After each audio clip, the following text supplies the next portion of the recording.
उनकी marksheet degree बड़ी सुंदर बनेगी। जो अपने माता पिता का स्नान ध्यान करवा देता है और प्रयाग नगरी में स्नान बना देगा, संतों का दर्शन करवा देगा, उसकी डिग्री कोई रोकने वाला धरती पे नहीं है।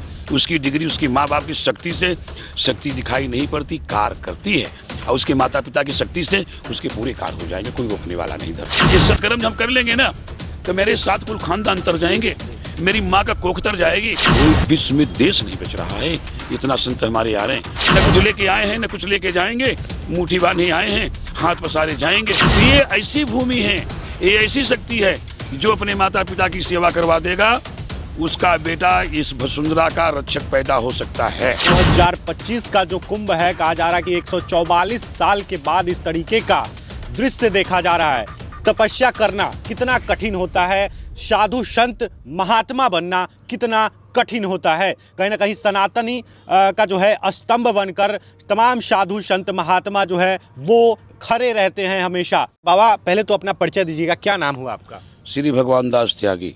महाराज जी, तो आपने बताया कि 16 सालों से आप उपवास पे हैं।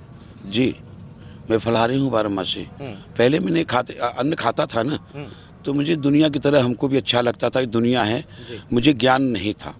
अब जब मुझे ज्ञान मिला कि अन्न खाने से बुद्धि सही नहीं रहती, संत की बुद्धि तो अनंत होती है और संत ही परमहंस हो जाता है। तो जो पहले हमारे ऋषियों ने कहा है कि जैसे खाएं ज्ञान वैसे रहेगा मन, जैसे पिए पानी वैसे रहे ज्ञानी। तो ज्ञान का प्रवेश के लिए मैं साधु का भेष बनाया हूँ, और भगवान गुरु का भेष है, भगवान का भेष है, बालाजी का भेष है। तो इसमें शक्ति जब तक प्रकट नहीं होगी तब तक संसार की जो हवा रूपी मन है ना, काया तो कार्य करती है, बाकी जो हवा रूपी मन है ये भजन करती है। ये साधन साधना तंत्र मंत्र सिद्धि रिद्धि ये हवा रूपी मन करता है संसार का कल्याण करने के लिए। तो संत हमारे अनंत हैं। इसमें महाकुंभ में इतना संत आ रहे हैं, इतना संत आ रहे हैं, कोई विश्व में देश नहीं बच रहा है, इतना संत हमारे आ रहे हैं। और हमारे संत जो आ रहे हैं ना, वो सब तपस्वी आ रहे हैं। वो जानते हैं कि 2025 में ऐसा फिर जीवन में नहीं हुए, जो ये महाकुंभ में बहुत वर्षों के बाद ये महाकुंभ में आया है। जी महाराज जी, कहा जा रहा है कि 144 साल के बाद ऐसा दृश्य बना है, यह कुंभ आया है।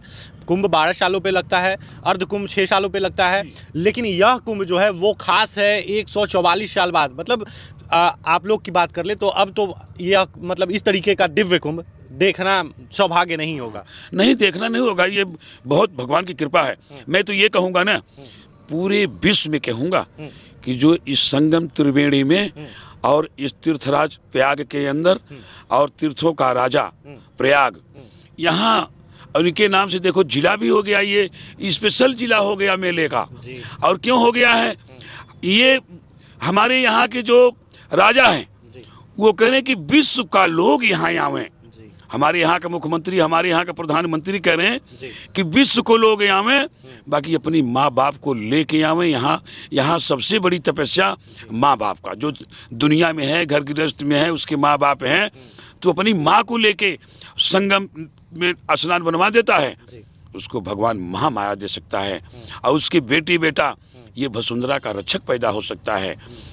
सत्कर्म करने से बाढ़ी पूत पिता के घर में खेती उपजे अपने कर में, जेकर बाप पात की होई ओकर बन चले नहीं कोई। तो ये ऐसी भूमि है, ये ऐसी शक्ति है कि जो अपने माता पिता की सेवा करवा देगा, उसका बेटा इस वसुंधरा का रक्षक पैदा हो सकता है। और मैं तो ये कहूँगा पूरे विश्व में, एक ये भारत में नहीं, इंडिया में नहीं, पूरे विश्व में मेरा कहना है कि जो इस चैनल को देखे, अपने माता पिता को लेके प्रयागराज संगम नगरी पे संतों का मेला है, और संत बड़े आनंद है, बड़े अच्छे अच्छे संत, ऐसे संत आए हैं कि मैं अपने ऊपर क्या कहूँ। मैं अपने आप को संत नहीं समझता, मैं तो अपने आप को एक मानो, और शत्रुपा ने कहा था कि मानो मनु मनु मनु और शत्रुपा, तो मैं तो मनु के पात पे रहता हूँ कि एक मैं मानो हूँ, बस मानो पे मैं चलता हूँ। और संतों की सेवा के लिए मेरा आत्मा बहुत ललायित है कि मैं अपनी अंतर्यात्मा से मैं कितना सेवा संतों का कर दूं, कितने भगत के कर दूं, कितने अपया के कर दूं, कि मेरे आत्मा का जो हवा रूपी मन है ना, इसमें बोध मिल जाए, इसमें संतोष मिल जाए। न कुछ लेके आए हैं न कुछ लेके जाएंगे, मुट्ठी बांधे आए हैं, हाथ पसारे जाएंगे। तो सत्कर्म तो बहुत सत्य है, ये सत्कर्म जब हम कर लेंगे ना तो मेरे साथ कुल खानदान तर जाएंगे, मेरी माँ का कोख तर जाएगी। इसीलिए मैं ज्ञान दे रहा हूँ कि जो अपने माँ बाप को ले आके प्रयाग नजरिंग में संगम स्नान बनवा देगा उसको जिंदा बैकुंठ में होगा। ये सत्य वचन है, मैं झूठी बात नहीं कह रहा हूँ, बिल्कुल सत्य वचन है। बोलो सच्चे दरबार की जय, गंगा महारानी की जय, जमुना महारानी की जय, सरस्वती माता की जय, प्रयागराज महाराज की जय, संत भगवान की जय। महाराज जी, आपने बताया कि यहाँ एक से एक बढ़ के संत आ रहे हैं। हमने भी सुना है कि जंगलों में रहने वाले, पर्वतों पे रहने वाले, पहाड़ में बर्फ में रहने वाले ऐसे ऐसे संत महात्मा है जो कि वस्त्र भी धारण नहीं करते हैं और पहाड़ों के बीच, जंगलों के बीच और पर्वतों के बीच, बर्फों के बीच रहते हैं। ऐसे भी संत है हमारे देश में, संतों का देश कहा जाता है भारत को। तो ऐसे संत आ रहे हैं जिनके दर्शन मात्र से कहीं ना कहीं जो है सौभाग्य प्राप्त होगा। गंगा दर्शन मुक्ति, गंगा पाप नाशनी। गंगा का दर्शन करने से मुक्ति हो जाता है, पाप विनाश हो जाता है। उसी तरीके से संत का दर्शन करने से पाप विनाश हो जाते हैं।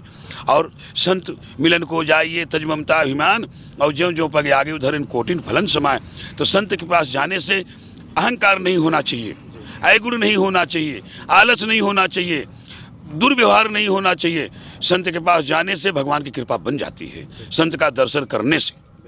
एक चीज़ आपने कहा बहुत ही खूबसूरत है और कहीं ना कहीं बिल्कुल सटीक है, क्योंकि यहाँ प्रयागराज की धरती पर आने मात्र से कहीं ना कहीं सारे पापों का विनाश हो जाता है, नष्ट हो जाता है। और गंगा स्नान से तो होता ही है। लेकिन आपने बताया महाराज जी कि तमाम जो नौजवान देख रहे हैं इस वीडियो को, जो युवा पीढ़ी देख रहे हैं, वो अपने माता पिता को लेके स्नान करवाएं, बहुत ही सौभाग्य। उनकी मार्कशीट डिग्री बड़ी सुंदर बनेगी। जो अपने माता पिता का स्नान ध्यान करवा देता है और प्रयागराज नगरी में स्नान बना देगा, संतों का दर्शन करवा देगा, उसकी डिग्री कोई रोकने वाला धरती पे नहीं है। उसकी डिग्री उसके माँ बाप की शक्ति से, शक्ति दिखाई नहीं पड़ती, कार्य करती है। और उसके माता पिता की शक्ति से उसके पूरे कार्य हो जाएंगे, कोई रोकने वाला नहीं धरती पे। बोलो सच्चे दरबार की जय। देखिए, तो हमने आपको महाराज जी से बात करवाया और इन्होंने साफ तौर पे कहा है, और यह बात बिल्कुल सत्य है कहीं ना कहीं, क्योंकि साधु महात्मा की जो बात होती है वो बिल्कुल सत्य होती है। और इन्होंने बताया कि जो भी नौजवान वीडियो देख रहे हैं, अगर अपने माता पिता को यहाँ पे प्रयागराज की गंगा तट पे, संगम तट पे स्नान करवा देते हैं, उससे उनकी वृद्धि तो होगी ही, कहीं ना कहीं बहुत बड़ा पुण्य के सौभागी होंगे। बाकी इस वीडियो के बारे में आपकी क्या कुछ प्रतिक्रिया है, कमेंट सेक्शन में अपना प्रतिक्रिया जो है वो ज़रूर दीजिएगा। तब तक के लिए धन्यवाद।